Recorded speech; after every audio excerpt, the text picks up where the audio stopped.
বরাবরের মতোই উত্তরবঙ্গের খাবারের প্রশংসা করতেই হয়। কারণ উত্তরবঙ্গের খাবার যেমনি জনপ্রিয়, সুস্বাদু, তেমনি আজকে আপনাদেরকে একটি অন্যরকম স্বাদের চা খাওয়ার গল্প শেয়ার করব। এই চায়ের দোকানে বসে একজন খালা গত ২৫ বছর ধরে চা বিক্রি করে আসছেন এবং এই অঞ্চলের মানুষের মুখে তুলে দিয়েছেন অন্যরকম এক স্বাদের চা।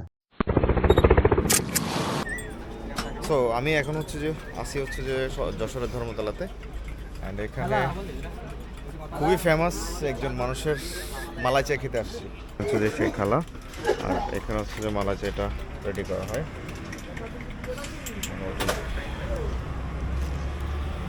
আমি খাওয়ার পরে আপনাদেরকে বুঝতে পারবো যে এটার টেস্ট পার্টটা কেমন।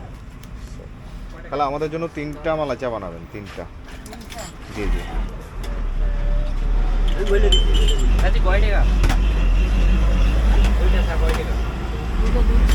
অনেক অনেক এখানে অনেকগুলো কাপ রাখা আছে, অনেকগুলো কাপ রাখা আছে। খালা, আপনি কত মানে দৈনিক কত কাপ চা যায় বলতে পারবেন একটু?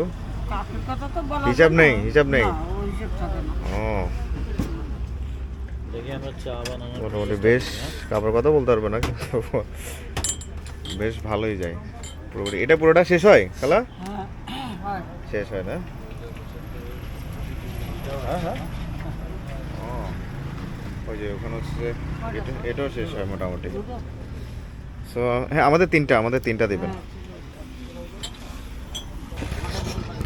আপনারা যখন আসবেন যশোরে অবশ্যই খালার এটা বের করতে অনেক সময় লেগেছে। আমরা যে এখানে জনি ভাইয়ের কাবাবটা খাইলাম, উনি আমাদেরকে সাজেস্ট করছে যে এখানে খুব ভালো একটা মালাই চা পাওয়া যায়।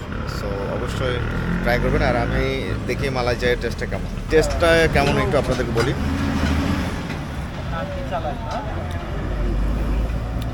মজা, উপর দিয়ে মালাই শর্ট দেওয়া, একটু ইউনিক মালাই দেওয়া, শর্ট দেওয়া, বাট দেখতে কালারটা খুবই সুন্দর। এই বিজনেসটা কাকা করতেছে হচ্ছে যে প্রায় 20 থেকে 25 বছর ধরে এই মালাই চাটা রেডি করে। সো যশোরে আসলে অবশ্যই এটা ট্রাই করবেন, এটা খুবই ফেমাস। এবং ওই যে খালার মালাই চা বললেই আপনাদেরকে এই লোকেশনটা দেখা যাবে।